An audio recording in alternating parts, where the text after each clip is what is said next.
back in the late 1980s, I ended up in Welly Club in Hull. And it was acid house night. So I was a teenager and I bought this little white piece of paper with a Batman printed on it, which was a Batman acid trip. And I thought, that's just a little piece of paper. What could it possibly do? Well, if you've never taken acid before, you could be in for quite a surprise with that kind of attitude. And I ended up off my face in this Welly club, completely off my face. Just, it was quite a pleasant experience. The music was pretty awesome. I got into acid house music that night. The problem was, I'd dropped this trip at 1 o'clock in the morning and the nightclub closed at about 2:30. So when the nightclub closed and it was time to get a taxi home, I was basically too out of my face to even deal with the taxi driver or even think about the possibility of getting home to my mum's house where I was living in the state that I was in. So I was completely off my face. So I decided to walk home the long way, and I thought that in the process of walking home I might come down a little bit and at least stop smelling with my eyes and, you know, seeing with my ears and tasting with my nose, that things were getting quite out of hand. So I ended up walking down Fountain Road, and it was freezing cold. I think it was February, something like that, and there was frost all over the ground. That was really stunning, to be honest. The frost was making lovely patterns in the paving stones, and the paving stones had been laid in a lovely geometric way, forming this like patterned pathway.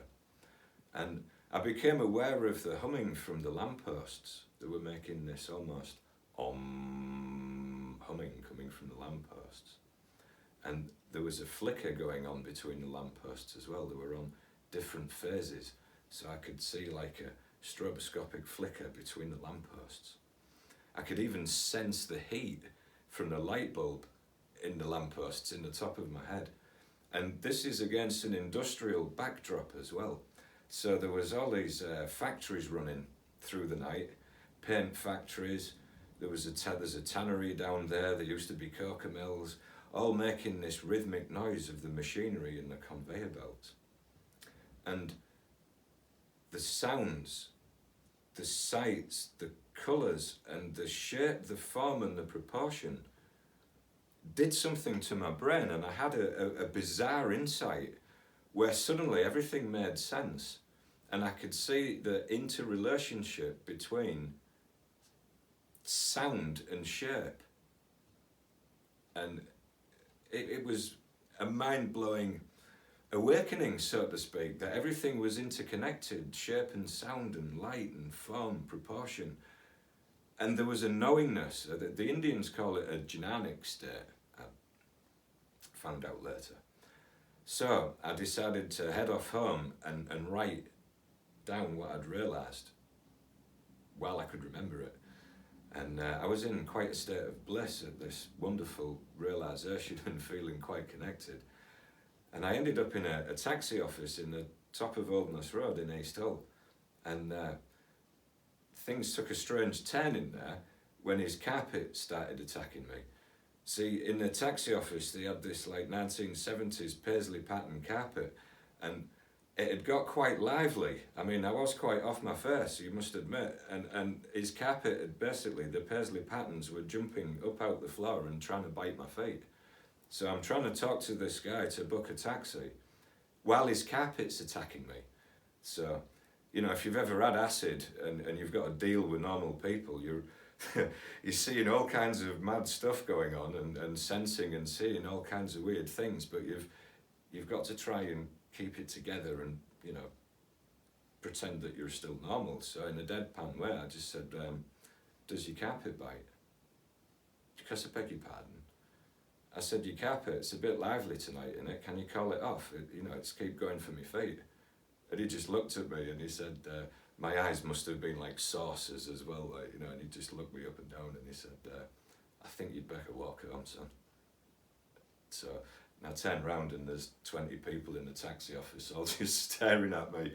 like I'm a bit of a, a nutcase, which, well, I was just a guy on acid, like, but I decided to walk home.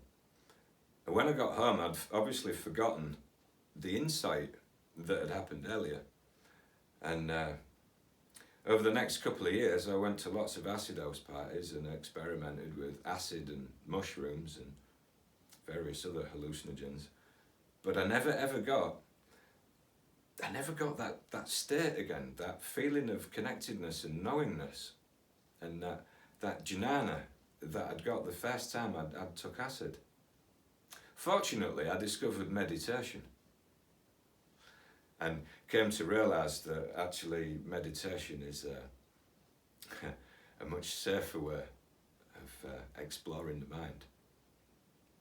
But for me, being shall we say, a humdrum, homespun, working class lad who just had an ordinary education at school, that acid tab really sent me off on a tangent, because I ended up reading lots of books on philosophy.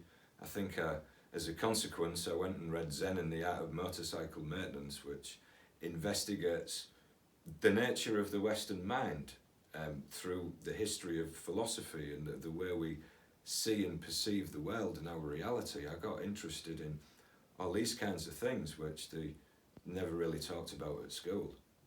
So it was kind of an awakening in a way. But very different also to the deeper states that you can get into in meditation. So, okay, it was a useful first step in taking away the veil of what is possible within the mind. But then after that, I think it's not really of that much use. You'll go much further with your psychonautical investigations if you just simply sit and meditate. You'll go much deeper and have just as interesting and bizarre and profound experiences. But to really open the door, sometimes a taste of a different reality, going to a different country, you know, experiencing something really out of the ordinary can really shake you to the core and make you look at life in a very new and very interesting way.